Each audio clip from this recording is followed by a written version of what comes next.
Buenos días, mi nombre es Lucas Santoya y junto con mi compañero Elkin Jiménez le presentaremos todo lo relacionado con la tomografía por emisión de positrones. Ambos somos estudiantes de la Universidad Nacional Abierta y a Distancia UNAD y cursamos la carrera de Tecnología en Radiología e Imágenes Diagnósticas. Estos equipos que estamos viendo en pantalla son un equipo que nos dará las imágenes 3D de nuestros órganos a partir del metabolismo de estos mismos. Recordemos que los órganos son tejidos formados por células, las cuales llevan a cabo distintas reacciones para vivir. A esto se le conoce como metabolismo. Para realizar sus funciones, las células necesitan energía, que principalmente las obtienen de la glucosa.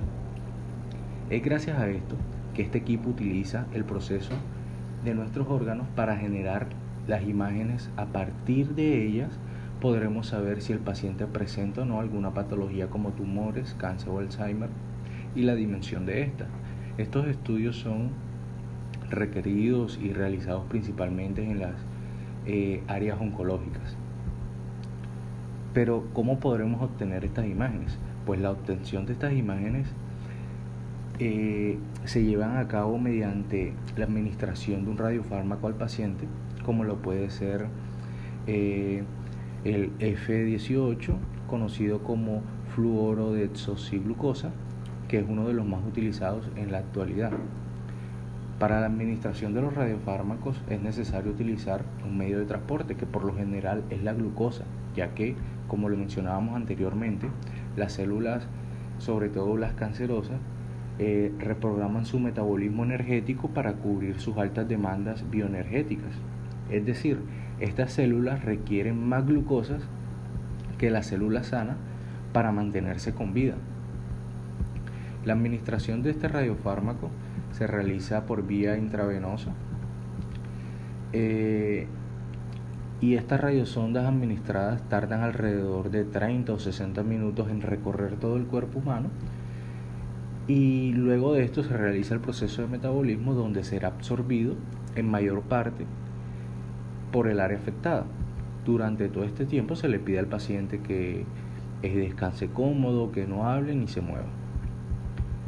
Como lo mencionaba anteriormente, teniendo en cuenta que las células cancerígenas van a necesitar más glucosas que las sanas para vivir, el material radioactivo se alojará en la zona más afectada más que en cualquier otro órgano. En el caso del radiofármaco que les mencioné, el isótopo flúor es inestable, entonces esto indica que él va a buscar una estabilidad emitiendo positrones, que recordemos que los positrones, son partículas con carga positiva, y al encontrarse con algún electrón, que son partículas de carga negativa, estos chocan y generan rayos gamma en dirección contraria a través de nuestro cuerpo. En ese mismo tiempo se va realizando el proceso de escáner que realiza el equipo que vimos al inicio del video.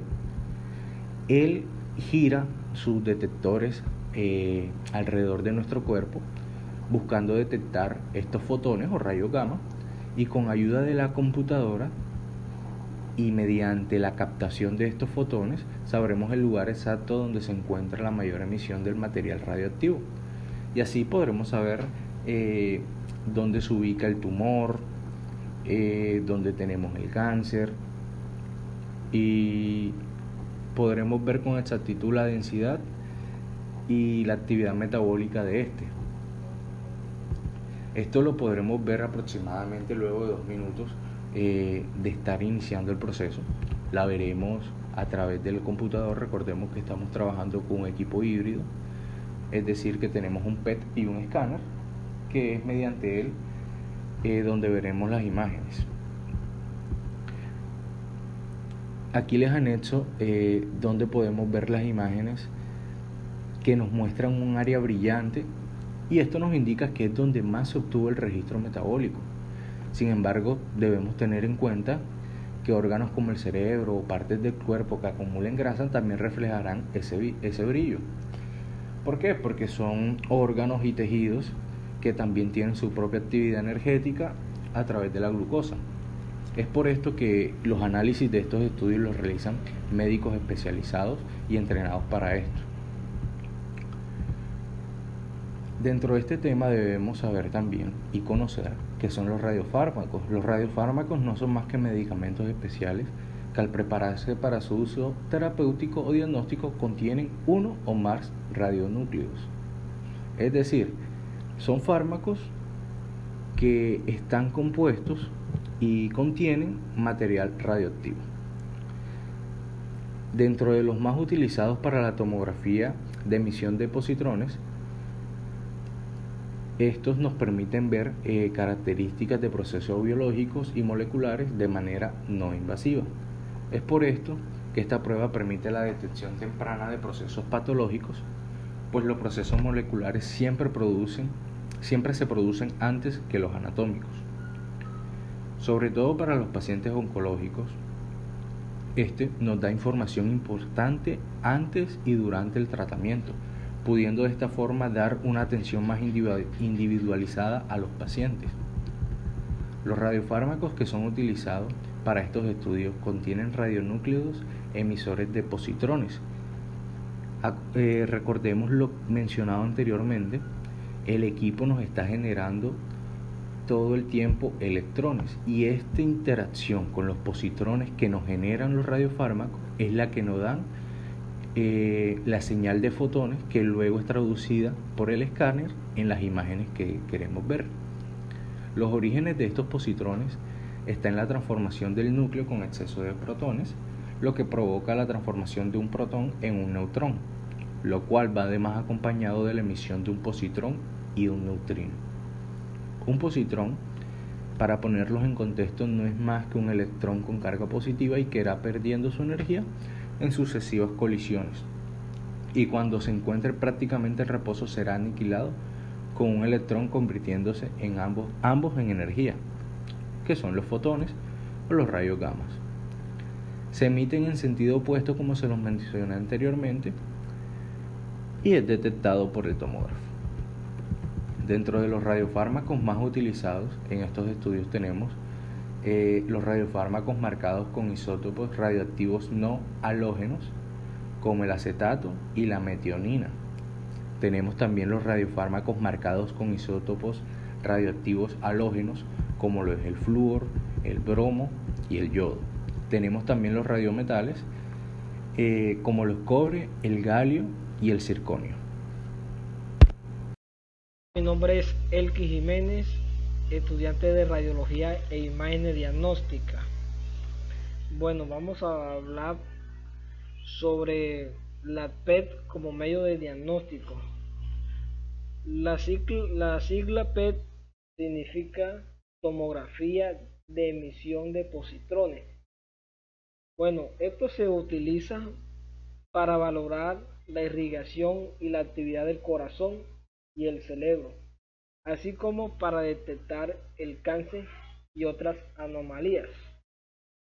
La P cardíaca puede mostrar el funcionamiento del corazón, lo que ayuda a determinar si una persona es candidata a una cirugía de injerto de revascularización arterial coronaria o un trasplante de corazón.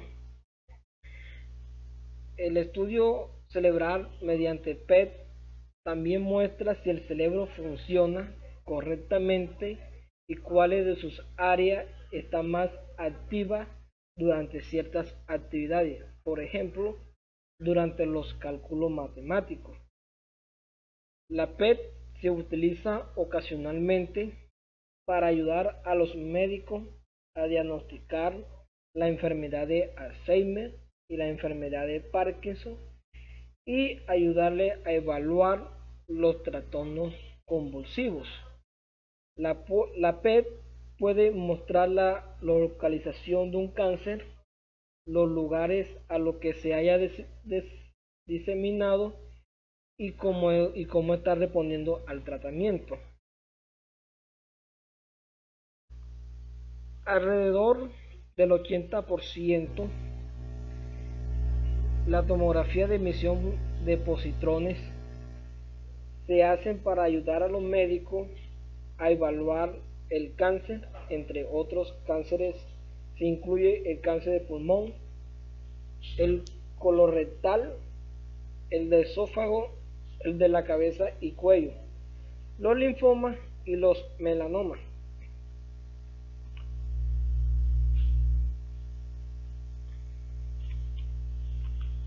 La PET se ha utilizado ampliamente como herramienta de investigación en medicina por varias décadas, pero desde mediados de los 90 se ha incrementado marcadamente la disponibilidad del sistema PET comerciales con progresivo interés en la aplicación clínica de estos instrumentos. Los sistemas de menor costo capaces de efectuar tanto estudios PET como de PET con detección por coincidencia combinada con la acumulación de evidencia sobre su utilidad clínica, especialmente en oncología, han contribuido a este aumento de la demanda. ¿Cuáles son las ventajas y desventajas del PET como medio de diagnóstico?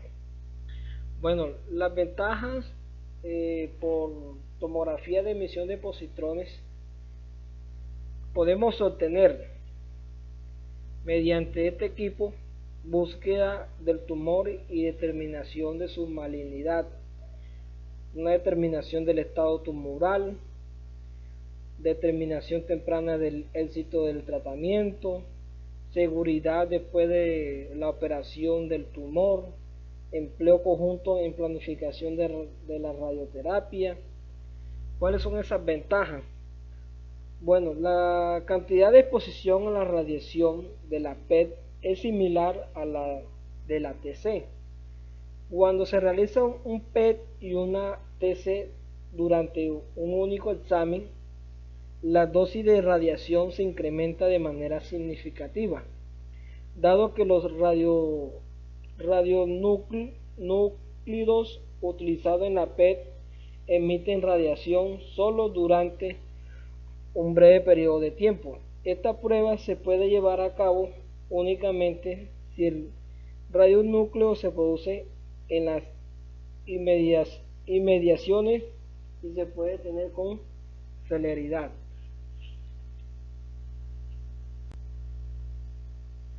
¿Cuánto dura el estudio? Bueno, pues el procedimiento es totalmente indoloro y el tiempo total del estudio es de aproximadamente 30 minutos, a veces un poco más según la patología del paciente. ¿Cómo se realiza el estudio? Bueno, el paciente asiste aproximadamente 45 minutos antes para ingerir el contraste oral de la tomografía computada. Luego se produce a la inyección del radiofármaco en un lugar tranquilo y privado denominado inyectorio. Se le colocará una vía endovenosa con un suero fisiológico y así sucesivamente. ¿Cuáles son los cuidados de paciente con radiofármaco?